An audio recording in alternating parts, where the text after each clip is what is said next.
Turma, professor Leonardo Lossol, me dirijo especialmente a vocês, estudantes do primeiro ano do Instituto Federal Goiano. Gostaria de comentar um pouco sobre alguns dos povos originários da chamada América Espanhola, ou como se referem alguns autores, povos pré-colombianos, ou ainda povos ameríndios. Percebam, em todos esses casos há uma carga eurocêntrica muito forte. A começar pelo nome do continente, América.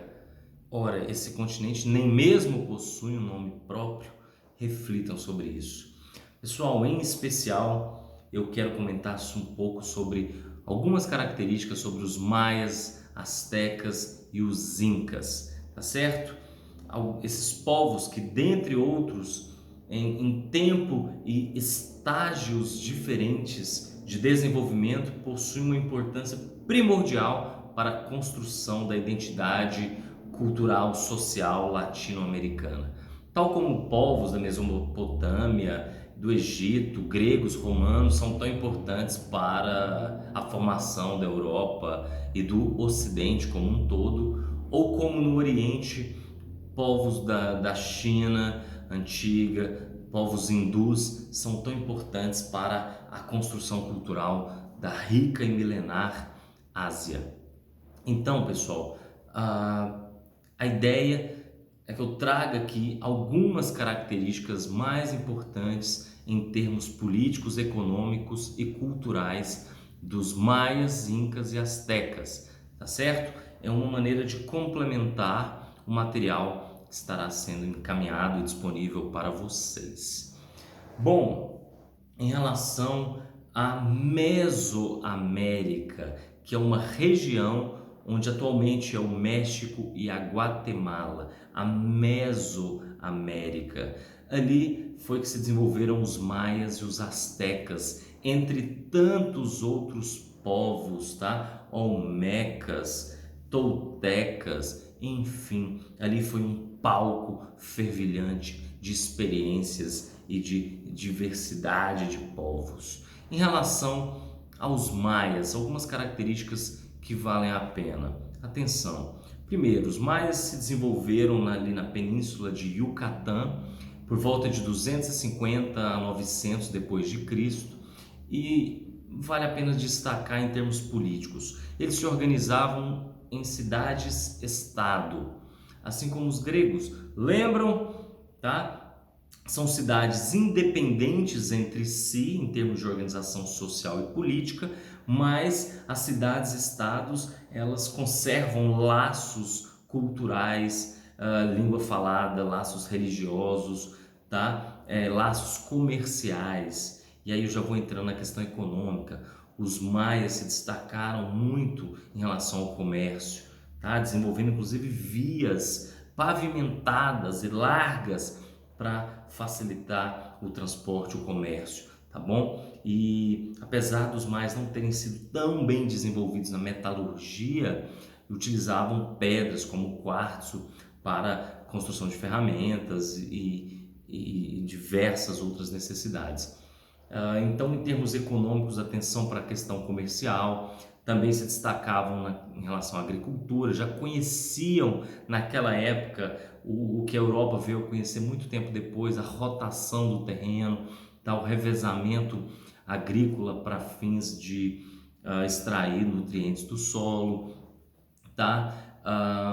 Em termos culturais, sem dúvidas, os maias se destacaram ainda mais, tá? Possuíam um calendário já com 365 dias, eram excelentes em termos de observação dos astros, muito supersticiosos nessa relação dos astros com a vida das pessoas. Então, de uma maneira geral, em termos culturais, possuíam conhecimento da matemática, conheciam o número zero, tá? O numeral zero, que é essencial para a matemática, já era de conhecimento dos maias. Então eles se destacaram em engenharia, na arquitetura, na matemática, na astronomia, tinham conhecimento na área médica, tá bom? São alguns dos eixos principais a se destacarem sobre os maias.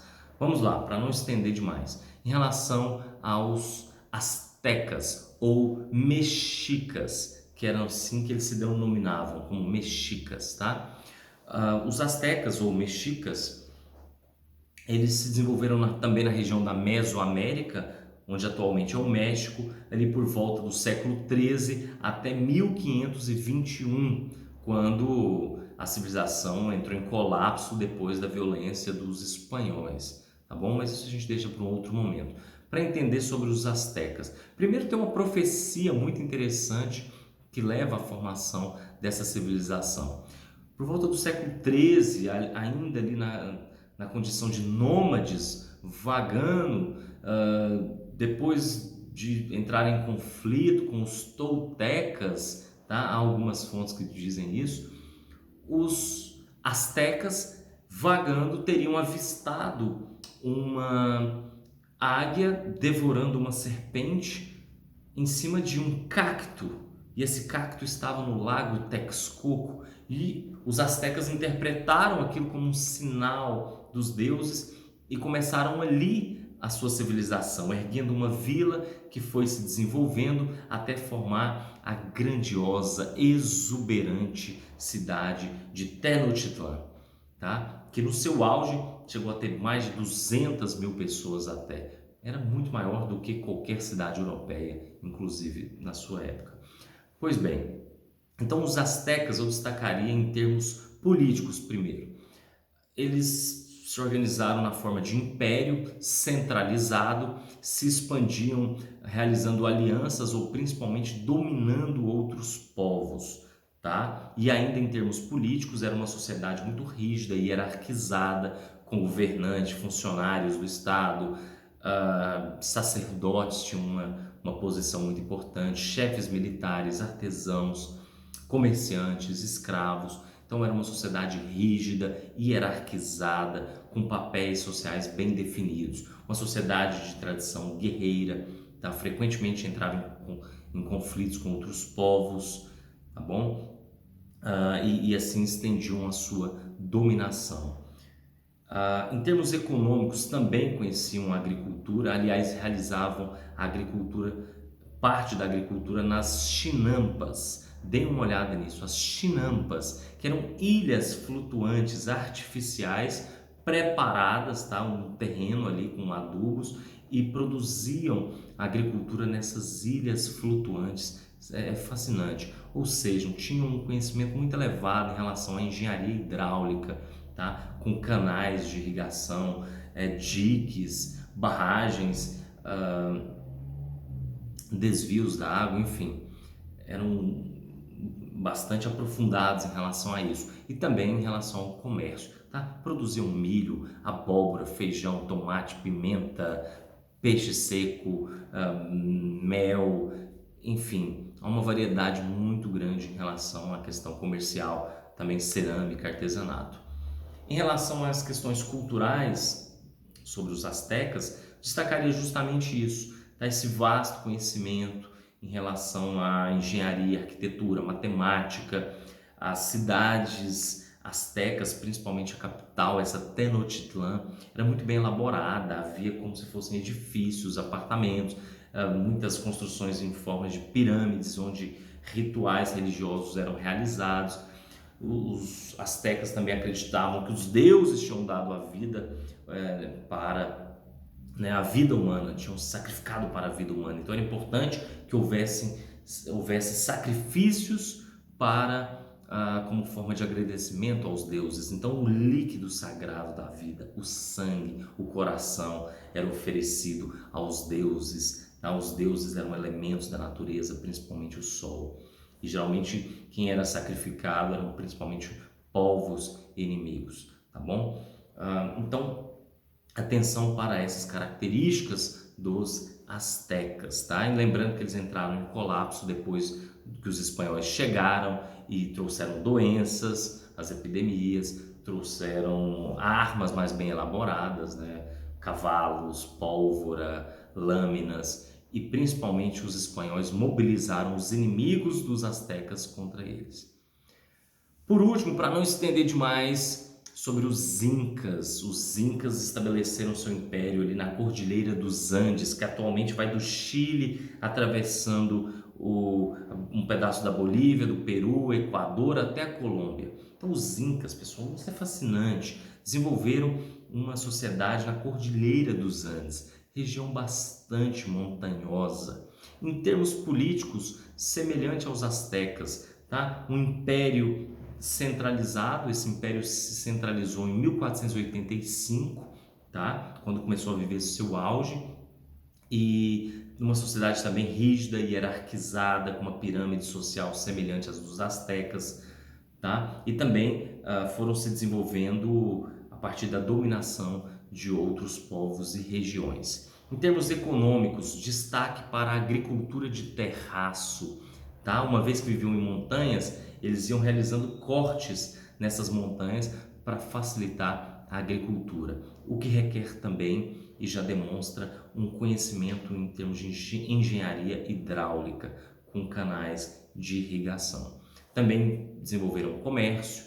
A questão da terra, há uma característica interessante: a terra era dividida entre a terra do Estado, terra de acesso dos sacerdotes, e as ailus, que eram as terras das comunidades. Ailus, tá? E essa comunidade deveria prestar um serviço compulsório para as terras do Estado, realizando obras. É a mita. Mita, essa palavra que depois os espanhóis utilizaram esse sistema como uma escravidão indígena, tá bom? Então, atenção à questão da terra também em relação aos incas. Em relação à cultura, também destaque para esse conhecimento, tá? Em relação a engenharia hidráulica, aspectos da matemática, da física, astronomia, tudo isso era muito importante. Astecas e incas tinham também essa característica em comum de relacionarem seus deuses a elementos da natureza. Os incas, principalmente, né? O Inca, que era o imperador, era considerado um deus filho do sol. O sol era a principal divindade, assim como a terra, a Pachamama, que até hoje é tão rica essa cultura entre diversos povos latino-americanos, tá bom? E os incas, que mais também? Eles não conheciam a escrita da forma que nós conhecemos, mas eles tinham as quipas, tá? Que eram um sistema de nós, tá? Imagina tranças com pelos de ilhamas, né? Que era um animal domesticado pelos incas, e nessas tranças, nesses fios das ilhamas, né? Claro que não nas ilhamas, tá bom? Mas eles retiravam e faziam uma espécie de um cordão com muitas tiras, e nessas tiras eles iam realizando nós. Então a cor da tira, do cordão, a cor do cordão, a quantidade de nós, a altura dos nós, era a maneira de registrar. Isso é fascinante, tá? Era a maneira de registrar ali a vida social dos incas, tá bom? Também tinha uma relação muito interessante com os animais, com os elementos da natureza. Aliás, essa escultura aqui retrata, ó, veja bem, a relação dos incas com os animais. Era a trilogia dos animais sagrados para os incas. O condor, tá? Que era a ave que possui uma relação com a divindade, o céu. O puma relacionado à terra e a serpente relacionada ao mundo dos mortos, né? E no centro o sol, a principal divindade. Então, vale a pena também destacar que os incas acreditavam na imortalidade da alma, tá bom? Então, pessoal, são alguns dos aspectos, tá bom, mais importantes. Para não estender demais o vídeo, que já está ficando enorme, eu trouxe alguns aspectos, algumas características dos maias, incas e astecas. A ideia é que esse vídeo seja um complemento do material que eu estou disponibilizando para vocês, tá certo? Então, por enquanto é isso. Atenção a essas características, tá? A complexidade dessas civilizações, o elevado grau de conhecimento, de saberes, tá? A diversidade desses povos tudo isso é importante porque geralmente nós temos uma ideia muito imprecisa de que esses povos não eram desenvolvidos, tá? Em diversos aspectos que nós consideramos científicos, eles eram tão ou bem mais conhecedores do que o mundo europeu naquela época, tá bom? Então por enquanto é isso, até a próxima.